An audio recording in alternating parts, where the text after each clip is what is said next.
السلام عليكم ورحمة الله تعالى وبركاته. مشاهدي الكرام، مرحبا بكم في هذه الحصة الجديدة. كنتمنى تكونوا بخير وعلى خير يا رب. اليوم ان شاء الله جات لكم فيديو جديد وبعدة طرق هائلة ومجربة للتخلص من الرطوبة ومن الغموله في البيت ديالك لالا الا كتعاني من هذا الامر هذا، سواء في الاسطح، في المطبخ، في الاركان ديال الغرف ديالك، في الحمام. خليك معايا للاخر باش تكتشفي هاد الطرق اللي غادي تخلصك من هذا المشكل هذا. وكنشكركم بزاف على المتابعة والاتجاهات الرائعة ديالكم. وإلا عجبتكم هاد الحصه ما تنسونيش باللايك والبارطاج، واللي كيهمو الامر هو يكتشف هاد الطرق وهاد الحيل. ما عليه الا الفيديو حتى الاخير وفرجه ممتعه. غندوزو لهاد الطرق باذن الله وهاد النصائح. كما كتشوفوا معايا انا حاطه هنايا بعض الاشياء اللي غادي نحتاجو، باقيين اشياء اخرى غنتقاسمها معكم. خليكم معايا للاخر. اول شيء غادي نبداو بالنصائح، ومن بعد ان شاء الله غادي تشوفوا معايا كيفاش غادي نخدموا هاد الاشياء كلها. النصائح اللي غادي نعطيكم في هذا الفيديو هذا لانها مهمه بزاف. كما كتعرفوا الرطوبه الغموله يعني كتكون في فصل الشتاء. كاع جميع الناس تقريبا، يعني لا اللي ساكنين حدا البحر ولا اللي ساكنين حدا الجبال، يعني اللي ساكنين في السفلي ولا الفوقي، يعني كاع الناس كيعانيو من هذا المشكل هذا في الاركان ديال البيت، في المطبخ، في الحمام، يعني في الرائحه في الملابس ديالهم، يعني في كل شيء كيعانيو النساء من هذا المشكل هذا. ولكن اول نصيحه غادي نعطيها لكم وهي التهويه. التهويه مفيده لكم والاطفال ديالكم، الناس الكبار، يعني مفيده للجميع. لان هاد الرطوبه هذه كتسبب في ضيق التنفس، في الحساسيه، في بزاف ديال الامراض. الله يحفظ الجميع. غير تفيقي من الناس، تصيفطي ولادك للمدرسه، حلي جميع النوافذ. خلي الدار تهوى، واخا يكون الجو بارد، واخا تكون الشتا كتسب، ضروري من التهويه. ما تخليش البيت ديالك حتى يلحق لديك الدرجه ديال انك تشوفي الشراجم فيهم الماء من الداخل. هذه راه خطيره. الا كانوا الشراجم ديال المطبخ اولا ديال الغرف انك تشوفيهم فيهم القطرات ديال الماء، عرفي بان غيكون عندك تعفن في البيت ديالك، يعني غادي تسببي في شي مكان غادي تعفن لك. يعني ضروري من التهويه، ضروري من ان النوامس ديالك تهزيهم يتهواو. كاع المطلات، الفراش، واخا تحطي غير فوق الكراسه حتى الشرجم الا ما كانتش نهار تبان الشميشه، ضروري ما تعكزيش. يعني هذه اول حاجه هي التهويه. وثاني حاجه اللي خاص ديريها لالا، واخا غير بعض المرات في الاسبوع اولا 5 المرات، وهي فاش تهوي دارك مزيان وما يكونوش الاطفال ديالك، تاخدي الخزامه ديالك وتاخدي المجمر ديالك وانك تبخري بالخزامه البيت ديالك كامل. الا ما عندكش الخزامه استعملي الشيح. هذه اول حاجه، انك تبخري البيت ديالك كامل غرفه بغرفه. وحتى الا كان عندك شي بلاكار هكا فيه الغموله بزاف، حاولي تخويه من الملابس، توضعيهم في شي صاك اولا في شي شنطه هكا، وتبخري داك البلاكار ديالك مزيان. هذه خطوه ثانيه من بعد التهويه، باش انك تيلا هكا كان شي فيروس في البيت لحفظ اولا شي حاجه، يعني كتحمي البيت ديالك مزيان. هذه واخا تقدري ديريها هذا التبخار هذا واخا غير بعض المرات في الاسبوع، راه صحيه. وغادي ندوزو نبداو بهاد الطرق باذن الله. هاد البيكربونات الصوديوم مهم انكم تكون عندكم في البيت ديالكم، لانها غتنفعكم بزاف. غتشوفوا معايا الطريقه كيفاش غادي نستعملوها وفين غنستعملوها. هاد بيكربونات الصوديوم غادي تستعمليها لالا كاع فين ما كان عندك شي مكان فيه رائحه غير مرغوب فيها، لا الا كنتي هكا في البلاكارات ديالك ولا فين ما، ولا في الحمام، ولا في اي مكان عندك فيه رائحه غير مرغوب فيها.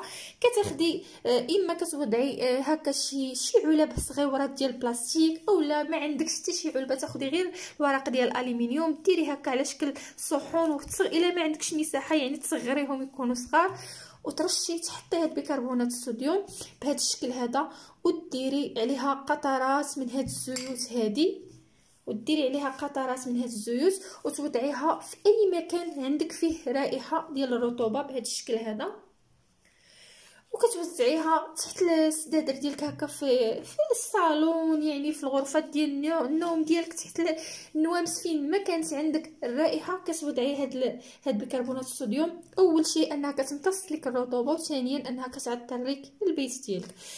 وثاني حاجه انك ممكن ديريها في الاحذيه، يعني الا عندك حتى الرائحه في الاحذيه اولا عندك ثاني الرطوبه في البلاكار ديال الاحذيه، ممكن انك تستخدمي هاد البيكربونات هذه لانها مفيده بزاف وكتمتص الروائح. وكذلك الا عندك الرائحه هكا في الفراش ديالك، في الموقيت، في كل شيء، كترشي عليها قطرات من هذا الزيت هذا، وكترشي جميع المقيطات ديال كاملين تتوزعيها عليهم. ممكن تخليها، ممكن يعني تدوز واحد المده وتشطبيها، راه كتمتص كاع الرائحه. والا كانت عندك كان عندك شي فراش كتفرشيه هكا ولقيتي تحتو رائحه يعني هكا رائحه ديال الغمال، ما عليك الا تهويه وترشي تحتو بهاد بيكربونات الصوديوم قطرات من الزيوت الاساسيه، يعني ما كتبقاش هذيك الريحه الكريهه نهائيا. وكما كتعرفوا الخزامه بالنسبه اللي عنده الرطوبه بزاف انه ما يحاولش يشتتها في الاماكن هكا ولا يديرها مع الملابس مباشره، يحاول انه ياخذ الخزامه كما قلت لكم تبخروا بها راها مفيده. وثاني حاجه انكم توضعوها غير في شي صريرات بحال هكا وتحطوها في مكان اللي هو باين، يعني باش الا بانت لكم قاستها لكم الرطوبه ولا شي حاجه تغيروها مباشره، لان ما خاصهاش هي تقيسها الرطوبه نهائيا، لانها تطلق واحد الرائحه ما مزياناش.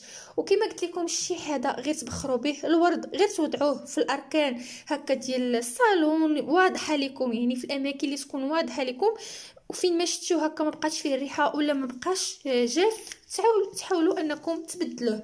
وبالنسبه كذلك للطلق لايقه البلاكارات ديالكم ديال الملابس، فين ما عندكم شي بلاكار ديال الملابس كتعانيو من هذيك الرائحه، الا ما عندكمش طلق ديروا بيكربونات الصوديوم، كتوزعوها على داك البلاكار كامل مزيان، وكتحاولوا تخليوها فيه واحد المده، ومن بعد كتحاولوا غير تمسحوها غير بشويه، يعني متخليوها في الجوانب هكا، كتفرشوا شي زيف اولا حاجه وتحطوا الملابس ديالكم، يعني ما تتبقاش الملابس انها كتمص ديك الريحه ديال الرطوبه اولا ديك ما تديش لكم الملابس ديالكم الرائحه نهائيا. وتحطوا في الجناب ديال الملابس ديالكم صريرات ولا اي حاجه فيها بيكربونات الصوديوم وقطرات من هذه الزيوت الاساسيه كتمص رائحه الرطوبه في البلاكارات وكتخلصكم من هذاك المشكل.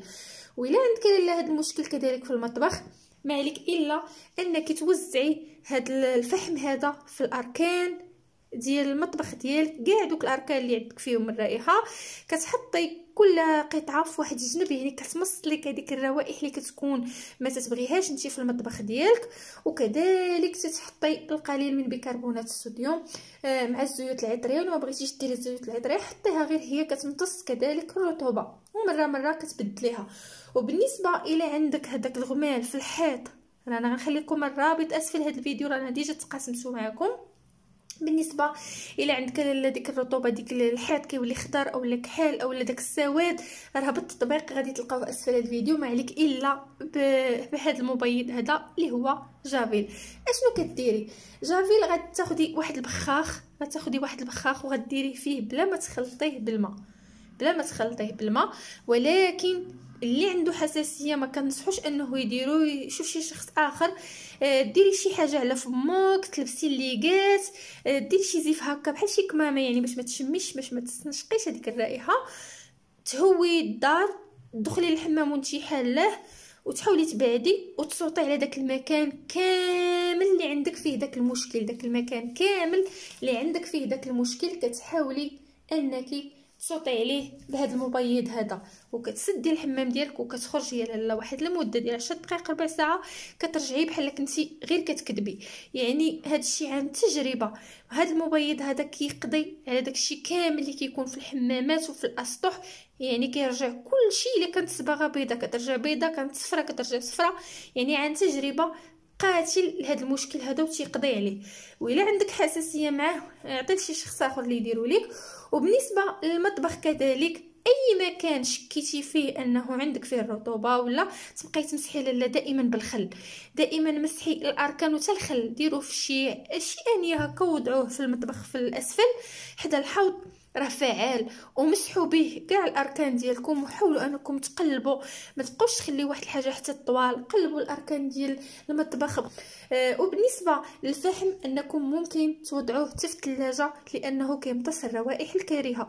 وبالنسبه لهاد البونجا غادي تقولوا لي هاد البونجا فاش غتفيدنا؟ هاد البونجا بالنسبه للناس اللي باغيين يتخلصوا من الرطوبه من الثلاجه، كتكون عندهم بزاف في الخضار كتفسد ليهم الخضار، ما عليك الا تاخدي واحد البونجا كلها بالحق تكون هذه. انا عندي متوفره عندي غير هذه، ولكن نتوما خذوا غير هاد البونجا اللي ما كيكونش هاد التحت ديالها فيه هذا باش كنحكو، تكون بونجا عاديه، دخلوها حطوها تكون نظيفه، حطوها مع الصندوق اللي فيه الخضار، كتمتص لكم هذيك الرطوبه وما كتفسدش لكم الخضره. بالنسبه لدوك الخراقي اللي كيكونوا عندكم في الحمام، دائما حاولوا تهويوهم، ما تخليهمش تما، يعني حاولوا الحمام تهويوه، حاولوا الغرف ديالكم تهويوهم. وبالنسبه لهاد بيكربونات الصوديوم راه ممكن كذلك تخلطوها مع الخزامه وتوضعوها في هاد السريرات كذلك، وتوضعوها في الاركان كذلك ديال البيت ديالكم، ومره انكم تطلعوا عليها وتبدلوها. وكذلك بالنسبه للشيء اللي كينساوه بزاف ديال الناس هما مخدات ديال النوم. كما كتعرفوا يعني مخدات ديال النوم مع ما كيتغسلوش في هاد الشتا هادي، كتكون واحد الرائحه، واخا كنبدلوا الغشاء ما عليك الا تاخدي واحد السريره بحال هادي وتوضعي فيها شويه د الورد، شويه د الخزامه، شويه د الريحان، شويه كاع دوك الاعشاب اللي نتوما كتعرفوهم زوينين وفيهم رائحه طيبه، ما عليكم الا توضعوهم في هاد الساشي هادي. وممكن انكم تعطروهم بالقليل من هاد الزيوت العطريه وتوضعوهم في الداخل ديال القطن ديال المخده ديالكم. تخيلوا انها يعني رائعه، دائما كتكون المخده ديالكم كتنبع منها رائحه جميله وطيبه وطبيعيه. ومره عاد كتبدلوها يعني على واحد المده حتى ما تبقاوش تشموا ديك الرائحه، عاد كتبدلوها يعني دائما تتكون المخده ديالكم كذلك معطره، وكتخلصوا كذلك من الرائحه ديال الرطوبه. كنتمنى كذلك الفكره تفيدكم. وبالنسبه كذلك للملابس ديالكم، انكم حاولوا ما تنشروهمش داخل ديال البيت ديالكم، لانه ما تكون فيهم ديك الرائحه. وما غاديش ضروري خاص الهواء يقيسهم، واخا ما تكونش الشمس ضروري لا هوي الملابس ديالك. الاواني حاولوا اللي عندها شرجم في الكوزينه قريب ليها الاواني ديالها تحطهم، يعني من الاحسن ان الهواء يعني يقيسهم. حاولي الا بغيتي تطفيتي الطنجره اولا تقربيها حتى الشرجم باش تخلصي من داك البخار ما يبقاش عندك، لان البخار ديال الطياب وكاع داك المشكل اللي كنكونوا حنا نطيبو هو اللي كيطلع لينا للسقف وكيولي على شكل نقاط يعني ديال الماء، هو اللي كيتسبب في الرطوبه في المطبخ كامل. يعني هاد المشكل هذا تكونوا طيبوه، حاولي لا دائما تحلي المطبخ ديالك وتنفسيه. وحاولي الا عندك شي بلاكار في المطبخ ديالك، ممكن انك تفرشي غير هذا الورق هذا تحت الكيسان ديالك، تحت الزليف، ومره تبقاي تبدليه. يعني خاص الماء نهائيا ما يقيش البلاكار، ما يقيش حتى شي حاجه. وحاولي ان الاواني ديالك تهوى مزيان، تنشف مزيان. كنتمنى حتى شي واحد ما يعاني من هذا المشكل هذا، وكنتمنى هذه الحصه انها تكون خفيفه ظريفه على قلوبكم. وكنشكركم بزاف على المتابعه والاشتراك الرائع ديالكم. وإلا عجبتكم هذه الحصه تنساونيش بلي لايك والبارطاج، تبارطاجيوها مع الاهل والحباب ديالكم باش فائده تعم. والى حصه قادمه ان شاء الله مع وصفه جديده ونصيحه جديده مع خديجه. وشكرا على المتابعه.